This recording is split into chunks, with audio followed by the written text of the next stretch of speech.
सर्वांना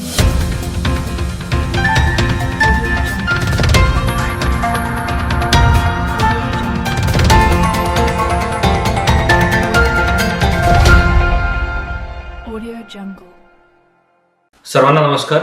मी विवेक जॉन्सन, जिल्हाधिकारी बीड. मागच्या काही दिवसांपासून बीड जिल्ह्यामध्ये मुसळधार पाऊस चालू आहे आणि IMD द्वारे दिलेल्या इशाऱ्याप्रमाणे पुढच्या 2 दिवस रेड आणि ऑरेंज अलर्ट याचा इशारा सुद्धा दिलेला आहे. सर्वप्रथम मी बीडच्या सर्व नागरिकांना विनंती करतो की मुसळधार पाऊस चालू असल्यामुळे बीड जिल्ह्यामध्ये असलेल्या सर्व नदी, सिंदफणा असेल, मांजरा असेल, बिंदुसरा असेल, गोदावरी असेल, या सर्व नदीमध्ये मोठ्या प्रमाणे फ्लो चालू आहे. माजलगाव धरण यापासून आमचे विसर्जन चालू आहे. त्यामुळे या नदीकाठावर असलेला सर्व गावकरी लोक तुम्ही सतर्क येणं खूप अत्यावश्यक आहे. तुम्ही अत्यावश्यक नसेल तर घराच्या बाहेर पडू नका. कुठल्याही परिस्थितीमध्ये पूरग्रस्त रस्ता असेल, पूल असेल, हे तुम्ही क्रॉस करण्याचा कुठलाही प्रयत्न करू नका. या पूर्ण सिच्युएशन हँडल करण्यासाठी आमच्या जिल्ह्यामध्ये सुद्धा एक NDRFचे पथक आणि एक आर्मीचे पथक आपण स्टेशन केलेलं आहे. अत्याधुनिक परिस्थिती असेल आपण आर्मी मार्फत आणि NDRF मार्फत सुद्धा रेस्क्यू मिशन करू शकतो. आणि आपण कुठल्याही प्रकारचा स्थलांतर करायचं असेल, योजना शिफ्टिंग करायचं असेल तर त्याच्या सुद्धा पूर्ण लोकेशन सुद्धा प्रशासनाने आयडेंटिफाय करून ठेवलेलं आहे.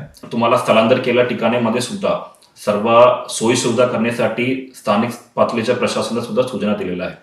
त्यामुळे कुठल्याही परिस्थितीमध्ये तुमच्या गावावर धोका असेल तर तुम्ही प्रशासनासोबत सहकार्य करणं अपेक्षित आहे आणि सुरक्षित स्थळावर तुम्ही स्थलांतर होणं अपेक्षित आहे. तुम्हाला कुठल्याही प्रकारच्या अडचणी असेल, यामध्ये कुठल्याही प्रकारच्या आपत्तीच्या परिस्थिती असेल, तुम्ही या स्क्रीनवर दाखवलेला टोल फ्री नंबरमध्ये संपर्क करू शकतो. त्यासोबत तुम्ही संबंधित तहसीलदार असेल, तलाठी असेल, या सर्वांना 24 तास त्यांचा मोबाईल चालू ठेवण्यासाठी आणि त्यासोबत कुठलाही परिस्थिती असेल तर आमच्या टोल फ्री नंबरवर संपर्क करण्यासाठी आम्ही पूर्ण सूचना दिलेल्या आहे. कुठल्याही प्रकारच्या तुम्हाला मदत असेल तर तुम्ही आमच्यापर्यंत पोहोचू शकतो. त्यासाठी पूर्ण वेळ प्रशासन तुमच्यासाठी उपलब्ध आहे. त्यासोबत मागच्या 10 दिवसमध्ये झालेल्या पाऊसच्या पंचनामाच्या प्रक्रिया सुद्धा आमच्या तलाठी स्तरावर आम्ही चालू केलेलं आहे. लोकल प्रशासन सुद्धा यामध्ये पूर्ण वेळ पंचनामा करण्यासाठी. त्यासोबत घरामध्ये पाणी शिरलेलं असेल, आपण ताबडतोब तसे कुटुंबांना आपण 5,000 रुपये देतात आणि लवकरात लवकर आपण धान्य सुद्धा भरपूर ठिकाणी वाटप सुद्धा केलेलं आहे. यामध्ये तुम्हाला कुठल्याही प्रकारच्या माहिती या फिर तुम्हाला कुठल्याही प्रकारच्या मदत तुम्हाला भेटला नसेल, तुम्ही आमच्यापर्यंत या टोल फ्री नंबरवर पोहोचू शकतो. प्रशासन तुमच्यासाठी 24 तास उपलब्ध आहे आणि आपण सर्वजण सोबत या संकटातून लवकरच बाहेर पडू.